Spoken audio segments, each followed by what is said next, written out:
Это существо вышло из тени, и в лунном свете я рассмотрела белое мраморное лицо с черными глазами, излучающими такую ненависть, что я почувствовала ее, стоя за 100 метров от него. То, что я собираюсь вам рассказать, уже давно таится в моем подсознании, которое прорывается ночью и воплощается в ночных кошмарах. Я уже 30 лет пытаюсь забыть ужас, который преследует меня с самого детства на протяжении всей жизни. Думаю, что если я выплесну из себя это посредством написания истории, то мне станет легче. Я очень на это надеюсь, потому что я устал бояться. Вы не представляете, каково 45-летней женщине бояться сходить в туалет, потому что там темно. Я боюсь темноты и темных углов, потому что я не знаю, какое чудовище меня там ждет, или какой жуткий мертвец нацелил на меня свои мутные, мертвые глаза. Да, это может показаться бредом сумасшедшего. Я и сама иногда думаю, что сошла с ума. Но меня ободряет лишь одна мысль, что я не одна это все вижу, а значит, я не сумасшедшая. Это произошло в 1983 году в глухой деревушке в Центральной Сибири. После описанных здесь событий я так и ни разу там не побывала. Поэтому я даже и не знаю, существует ли эта деревня по сей день. Мне тогда было 15 лет, и я была так молода. В те годы еще существовал Советский Союз, и мы все строили коммунизм. А точнее, люди в городах, скорее всего, строили, а жизнь в деревне же текла размеренно. Мы очень много работали, и новости узнавали только от приезжающих из города людей, коих было не очень много в наших краях. Единственным свободным временем для нас, молодых девушек, был вечер. Именно вечером мы все собирались и шли в местный клуб, танцевать с ребятами или гадали у кого-нибудь дома, что тоже было очень весело. Так вот, именно в тот роковой 83-й год, когда мне было 15 лет и впереди меня ждала чудесная светлая жизнь, моя подруга по имени Анастасия Крючкова нашла у бабушки в шкафу на верхней полке потертую старую книгу, на обложке которой жирным черным шрифтом было напечатано «Книга черной и белой магии». А в этот день я, уставшая от долгой полевой работы, шла на привычное место встречи – большой камень у реки. Меня там ждали 4 моих подруг – Анастасия Крючкова, Вера Никитина или просто Верун, Катя Аремчаева и Наталья Шатина, моя лучшая подруга. Все они даже и не заметили моего появления. Они все стояли вокруг Насти, шептались и перелистывали какую-то книгу. «Эй, девчонки!» – воскликнула я и помахала им рукой. «Чего вы там смотрите?» Девчонки загадочно переглянулись, а потом Верун подбежала ко мне и потянула меня за рукав кофты. «Смотри, что Настя нашла! Ты просто не поверишь!» Я пошла за ней и уже через считанные секунды держал в руках ту самую злополучную книгу «Магия». Мне стало жутко любопытно. Я читал ее, не отрываясь, а девчонки стояли вокруг меня и глядели в книгу через мое плечо. Там было много разных заклинаний, но, конечно же, больше всего нас интересовал раздел «Вызов духов». Надо сказать, что мы очень любили вызывать духов, это было довольно весело. Но если бы я знала, чем кончатся наши невинные игры, то сожгла бы эту книгу к чертям в ту же секунду. Но тогда нам было интересно, и мы решили вызвать духа по настоящей книге магии. Выбор остановили на пиковой даме. Инструкция к вызову была самой короткой, именно поэтому мы ее и выбрали. Теперь нам надо было точно решить, у кого именно мы будем проводить обряд. Мои родители каждые выходные ездили в город за продуктами на неделю, так что выбор, конечно же, пал на меня. Я, чтобы не прослыть трусом, спокойно согласилась, но мне очень не нравилась эта идея. Я боялась за свой дом, но потом подумала, что, как и всегда, ничего не произойдет. Посмеемся, да и разойдемся. Какую же страшную ошибку я допустила. В субботу, как и предполагалось, мои родители взяли мою младшую сестренку и отправились в город, предварительно загрузив меня работой по дому. Но мне не пришлось долго выполнять ее, так как пришедшие девчонки мне помогли. Время в работе пролетело очень быстро, и в 11 вечера мы все собрались на кухне и сели кругом вокруг обеденного стола. Нас было 5 девочек, уставших от утомительной работы и с горящими от любопытства и предвкушения глазами. Анастасия открыла книгу и еще раз прочла инструкцию вслух. Естественно, привожу ее тут в несколько измененном виде, чтобы другие не повторили наши ошибки. В общем, слушайте. Для вызова темного духа, известного как пиковая дама, 6 магов садятся за круглый стол, предварительно приготовив зеркало и 6 свечей, по одному на каждого мага. Для открытия врат нужна кровь каждого мага. С ее же помощью нарисуйте прямоугольник на зеркале и, открыв форточку, скажите «Пиковая дама, явись!» и разом задуйте все свечи. А дальше ничего не было. Не было прописано, что именно должно к нам явиться. Но позже, размышляя о произошедших событиях, я думаю, что причина этого была в том, что просто авторы книги, а может и вообще никто, просто не знал, что именно явится к тебе после вызова. Почему ритуал был описан именно как вызов пиковой дамы, этого я знать не могу. Выполняя все эти действия, мы чувствовали, что происходит какое-то таинство. Увлеченные этим ощущением, мы даже отдали по одной, а то и по 2 капли своей крови. Никто не боялся. Только Катя слегка вздрогнула, когда иголка проткнула ей палец. Все было готово, но единственной проблемой было то, что нас здесь должно быть 6. Но мы решили сократить количество свечей до 5, надеясь, что сработает и так. Мы нарисовали на зеркале прямоугольник, Наташа выключила свет, и мы остались в темной комнате, освещаемой только тусклым светом свечей. «Иди, Настя, открой форточку и скажи эти слова, а мы свечи задуем», — сказала я Насте, которая сидела ближе всех к окну. «Пусть лучше кто-нибудь другой пойдет, я боюсь». Таков был ответ. Девочки дружно недовольно зашикали на нее, и она под всеобщим давлением встала и, не торопясь, подошла к окну. Она развела шторы, и нашему взору открылась темная июльская ночь. Луна висела высоко и не торопилась опускаться вниз. Под лунным светом на улице можно было разглядеть все в мельчайших деталях. Мое окно на кухне выходило в огород, и я, даже сидя на стуле, смогла рассмотреть ровные ряды грядок с морковкой, посаженные мной и мамой несколько месяцев назад. Настя повернула крючок от форточки, и та со скрипом открылась. Поток прохладного воздуха хлынул в комнату, и всем нам стало не по себе. «Пиковая дама, явись!» — торжественно и тихо сказала Настя. Все мы, как по сигналу, потушили свои свечи и оказались в темноте, если не считать лунный свет. Мы затаили дыхание и старались не дышать, ожидая чуда. Но чуда не происходило. Так мы просидели минут 5, не шевелясь и просто смотря друг на друга. Потом еще 5. Никто не решался говорить. И тут произошло неожиданное. Со страшным грохотом позади нас что-то упало и разбилось. Мы все в ужасе закричали и обернулись.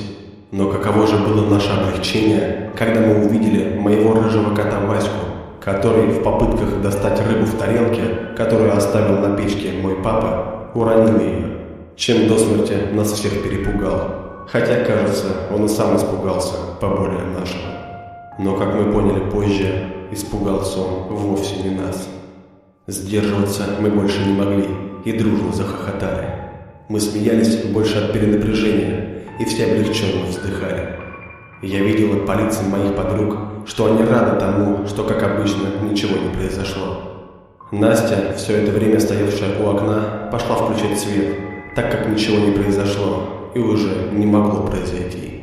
И на мгновение я увидела, что за окном стоит человек и смотрит прямо на меня. Я не успела его разглядеть, так как в кухне включился свет, но этого было вполне достаточно для моего страшного крика, наполнившего комнату. Девочки в шоке смотрели на меня. Они ничего не успели разглядеть, так как я сидела прямо напротив окна, а они были к нему спиной. «Что случилось? Почему ты кричишь?» – спрашивали они меня. На мгновение мой язык словно онемел. Я не могла понятно говорить и только указывала пальцем на окно. Девочки недоуменно смотрели в него, но там уже никого не было. Они засмеялись, и Катя сказала: «Хорошая попытка, но мы не попались». «Я клянусь», — наконец выговорил я, и что-то в моем голосе заставило девочек испуганно переглянуться. «Я клянусь вам, там был человек». «Где?» — спросила Наташа, подходя к окну и сквозь ладони, чтобы не мешал свет, глядя в огород. «Там его уже нет, но я вам клянусь, там кто-то был. Это был человек», — сказала я дрожащим голосом. Девочкам стало не по себе, я видела это по их лицам. Они обеспокоенно переглядывались.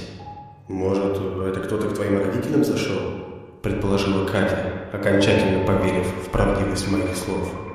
«А почему они тогда не зашли через дверь или хотя бы не постучали? Мы сидели тихо и услышали бы стук», — возразила ей Наташа. «А может, мы не услышали просто?» — вмешалась в спор Настя, бледная как мел. «Подумайте, девочки», — вдруг сказала Верон. «А ведь все в деревне прекрасно знают, что твои родители по субботам в город ездят. Так что наши жители исключены. Но это первое. И второе — это то, что этот кто-то пришел к тебе ночью. Сейчас 11:30. Кто ночью мог залезть к тебе в огород? Если, конечно, тебе это не показалось. Даша, подумай». Это было моей самой большой мечтой в тот момент. Я молилась о том, чтобы все, что я видела, было просто плодом моего воображения, игрой лунного света, но только не тем, о чем я думала и что читала в глазах подруг. Мы долго молчали, переглядываясь друг с другом, не в силах даже пошевелиться и просто сбежать из дома, моего дома. Наконец Вера сказала то, чего боялись произнести другие. «Вы ведь тоже об этом думаете? Это была пиковая дама?» Все вздрогнули на этом прямом вопросе, но он остался без ответа. «Но Даша же говорит, что это был человек», — возразила Катя таким голосом, что было ясно. Если бы она узнала, что этим человеком была пиковая дама, то в ту же секунду бы умерла от испуга. «И знаете, мне кажется, пора домой. Мне мама сказала не быть слишком поздно». Время было действительно позднее, а мы договаривались сидеть только до полуночи. Но у меня и мысли не было о том, чтобы на ночь оставаться в своем доме. Поэтому я спросила у Наташи, можно ли у нее переночевать. Она ответила согласием, и мы стали разбредаться по домам. Когда мы были уже одеты и нужно было выйти на улицу, то встал вопрос, а кто же выйдет первым? Я специально одевалась очень долго, тщательно застегивая каждую пуговицу, только лишь не быть первой. В итоге первой вышла Вера. Она быстро скрылась из виду, и уже через некоторое время мы услышали ее возглас. «Идите сюда, чего вы там застряли?» Мы быстро вышли, не оборачиваясь назад, и почти бегом выбежали за ограду. Вне дома я почувствовала себя в безопасности. Стоя на улице, я смотрела в окна собственного дома и думала, что же теперь там происходит. Все ли в порядке? Но дом молчал. Может быть, это нечто, затаившееся в глубине темноты окон, наблюдало за мной, но оно никак себя не выдавало. У девочек настроение улучшилось. Мы обсуждали на ходу все, что угодно, но только не человека за окном. Мы отошли уже на несколько домов от моего, и под общим влиянием у меня тоже улучшилось настроение. Мне даже стало казаться, что привидевшийся человек действительно был игрой моего воображения. И я так думала, пока не обернулась назад посмотреть напоследок на мой дом. А вот тут-то я чуть не упала в обморок. Девочки прошли десяток метров, и только потом Катя заметила, что меня нет рядом. Они обернулись и увидели, что я стою как вкопанная и смотрю на крыльцо своего дома. Там стояла какая-то темная фигура. Я чувствовала, как она тоже на меня смотрит. Я чувствовала зло, исходящее от этой фигуры. Я была уверена, что именно его я видела за окном. Сзади послышались крики. Я обернулась и увидела, что девочки без оглядки бегут прочь. Перед тем, как сорваться и побежать самой, я все-таки оглянулась, чтобы еще раз убедиться, что это действительно не игра лунного света. То, что я увидела, было сплошным кошмаром. Я поняла две леденящие кровь вещи. Во-первых, у меня не галлюцинация, а во-вторых, это вовсе не человек. Это оно. И оно ненавидит меня. Оно ненавидит нас всех. Хотите спросить, как я это поняла? Это существо вышло из тени, и в лунном свете я рассмотрела белое мраморное лицо с черными глазами, излучающими такую ненависть, что я почувствовала ее, стоя за 100 метров от него. Я смотрела и смотрела в эти глаза и не могла оторваться от них. И тут это существо шевельнуло чем-то наподобие человеческой руки, только намного тоньше, и сделало движение, которое выбило меня из оцепенения. Оно злобно оскалилось и помахало мне. Оно звало меня к себе. Этого было вполне достаточно, чтобы я сорвалась и, сломя голову, побежала за девочками, которые уже скрылись за поворотом. Могу честно признаться, что я никогда так быстро не бегала, как в ту ночь. Когда я забежала за поворот и не могла уже видеть свой дом, я остановилась отдышаться. Девочки стояли чуть подальше, и я медленно дошла до них пешком, так как мое сердце уже не выдерживало. Они стояли бледные и испуганные, тяжело дышали и в ужасе смотрели на меня, как будто я была единственной причиной произошедшего. «Вы видели его?» – просто спросила я. Никто не ответил вслух, все просто кивнули головой. Мне очень хотелось рассказать о том, что я увидела, когда обернулась второй раз. Но, судя по лицам девочек, им уже было достаточно страха для того, чтобы не спать всю ночь, а может, даже несколько ночей. Поэтому я промолчала, оставив весь ужас для себя. Наташин дом располагался на самом краю деревни, как и мой, но только с другой стороны. Наташа жила с мамой, веселой, но строгой женщиной. Мы всю дорогу шли молча, каждая была погружена в свои думы. Тетя Анна встретила нас на крыльце в одной ночной рубашке и, увидев наши лица, испугалась. «Что с вами? А видел кто? На вас лица нет». «Да нет, мам, все хорошо. Даша сегодня у нас переночует, ей дома страшно одной», — сказала Наташа, но ее дрожащий голос выдавал волнение. Тетя Анна покачала головой и говорила что-то о подростковом периоде. В общем, мне без вопросов разрешили остаться на ночь, и мы последовали в дом. Мы с Наташей легли в одной комнате. Наташа уснула, как только ее голова коснулась подушки. Я же долго не могла сомкнуть глаз. Я жутко устала. Но как только я закрывала глаза, то вспоминала увиденное мной ужасное лицо. И сон моментально улетучивался. Я все думала, что бы произошло, если бы мы столкнулись с ним. Мне просто нужно уснуть, подумала я тогда. Завтра подумаю об этом. Я закрыла глаза, полежала несколько минут и уже готова была провалиться в объятия сна. Но тут я услышала странный звук. Это был скрип. И скрип этот был на улице. Скрипела входная дверь, ведущая в Наташкин двор. Страх сковал мое сердце. «Нельзя же до такого доходить», — подумала я. «Уже паранойя начинается». И снова попыталась уснуть, но сон все не приходил. Помимо своей воли, я вслушивалась в то, что происходит на улице. Я просто не могла не вслушиваться.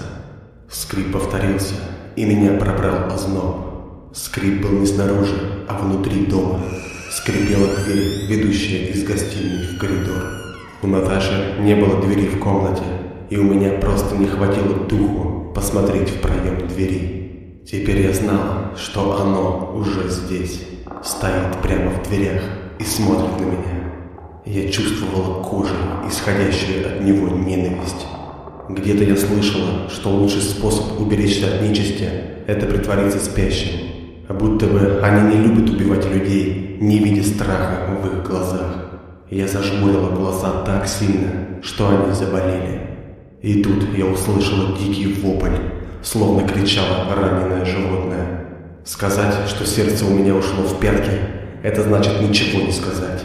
Я была в полуобморочном состоянии от ужаса и упорно держала глаза закрытыми. А потом я чувствовала в воздухе какое-то движение. Меня обдуло ветерком, и я, не выдержав, открыла глаза.